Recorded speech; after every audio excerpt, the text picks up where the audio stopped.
ये चैप्टर 5 का पार्ट 3 है और हम पढ़ेंगे विद्रोह के बाद के साल। विद्रोह के बाद ब्रिटिश सरकार ने 1859 के आखिरी में दोबारा नियंत्रण पा लिया, सभी विद्रोहियों को पराजित कर दिया और उसमें कुछ ब्रिटिश सरकार ने अहम बदलाव किए। उन बदलावों में मुख्य रूप से नंबर 1 पर है ब्रिटिश संसद। ब्रिटिश पार्लियामेंट में एक नया कानून पारित किया गया था 1858 में, 1858 में, और ईस्ट इंडिया कंपनी के सारे अधिकार ब्रिटिश साम्राज्य में सीम डाल दिए गए और ईस्ट इंडिया कंपनी केवल व्यापार का काम देखेगी। और ब्रिटिश मंत्रिमंडल में एक मंत्री नियुक्त किया जो भारत के कार्य देखेगा, उसे भारत के शासन से संबंधित मामलों को संभालने का जिम्मा सौंपा गया। अब मतलब सीधा भारत ब्रिटिश कंपनी के बजाय ब्रिटिश सरकार के अधीन हो गया। दूसरा है, देश के सभी शासकों को भरोसा दिया गया कि उनके भू क्षेत्रों पर कब्जा नहीं किया जाएगा और उनके दत्तक पुत्रों को भी सत्ता सौंपने की छूट दे दी गई और वो अपना शासन स्वतंत्र रूप से चला सकेंगे, इस तरह का भरोसा दिया। तीसरा, भारतीय सेना में जो ब्रिटिश सेना थी भारत में, उसमें भारतीय सैनिकों का अनुपात कम किया जिससे कि आगे कोई विद्रोह हो तो उसको आसानी से दबाया जा सके, और यूरोपियन सैनिकों की संख्या बढ़ाई गई। भारत के सिपाहियों को भर्ती करने के बजाय अब गोरखा, सिख, पठानों में से ज़्यादा भर्ती किए जाने लगे। नेक्स्ट 4th नंबर पर है, मुसलमानों की ज़मीन और संपत्ति बड़े पैमाने पर जब्त की गई। ये कब माना गया था कि जो 1857 का विद्रोह हुआ था उसमें सबसे ज़्यादा भाग मुस्लिमों ने लिया था।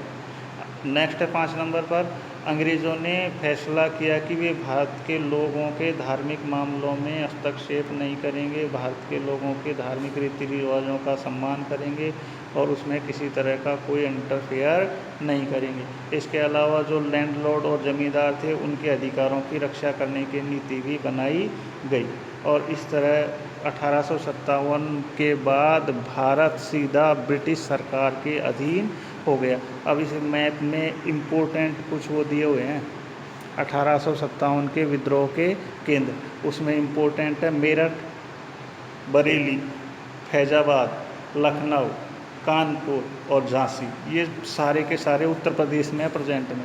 मेरठ, बरेली, फैजाबाद, लखनऊ, कानपुर, झांसी, और एक है इम्पोर्टेंट है दिल्ली।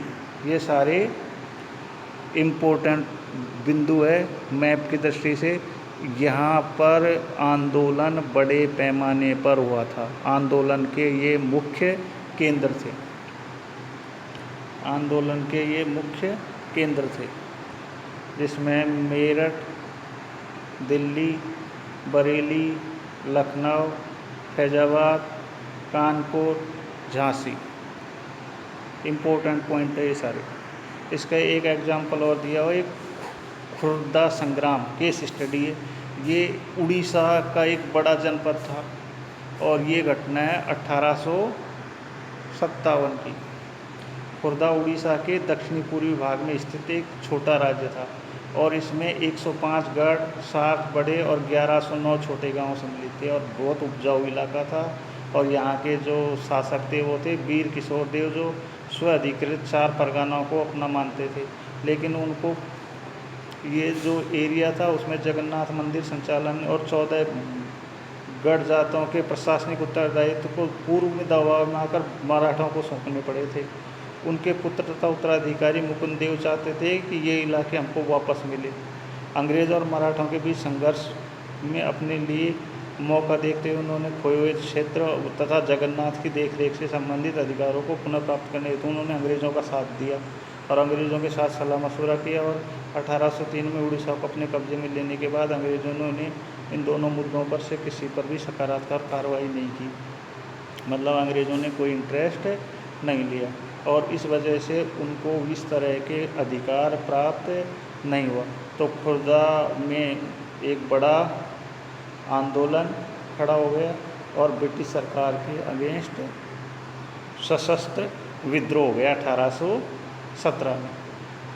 लेकिन खुर्दा को धीरे ब्रिटिश सरकार ने अपने अधीन कर लिया और बड़े पैमाने पर वहाँ अत्याचार किए, अनेक तरह की परेशानियां पैदा की, षड्यंत्र किए और धीरे धीरे खुर्दा को समाप्त कर दिया गया। इस तरह का लेख है ये।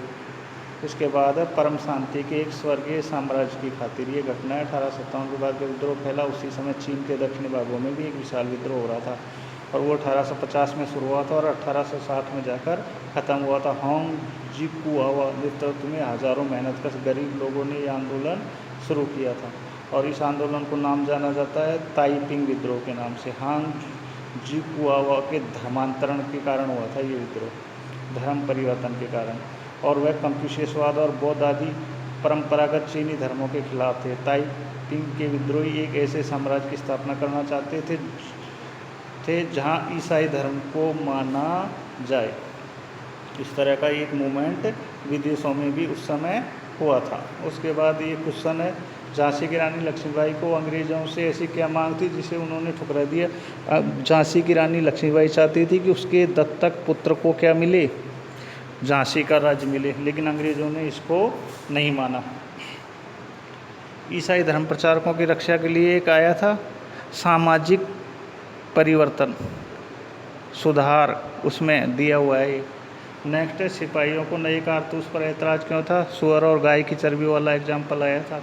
अमित शाह मुग़ल बादशाह के आखिरी साल किस तरह गए थे। आखिरी साल रंगून जेल में बीते थे और वहीं 1862 में उनकी क्या हो गई थी, मृत्यु हो गई थी। इस तरह का है।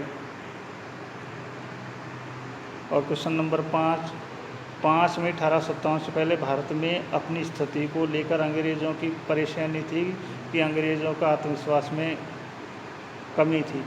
नेक्स्ट है बहादुर शाह। इसको बेटे ये सब वीडियो में दिए हुए, मैं इनके क्वेश्चन विद आंसर भी डाल दूँगा। थैंक यू, धन्यवाद।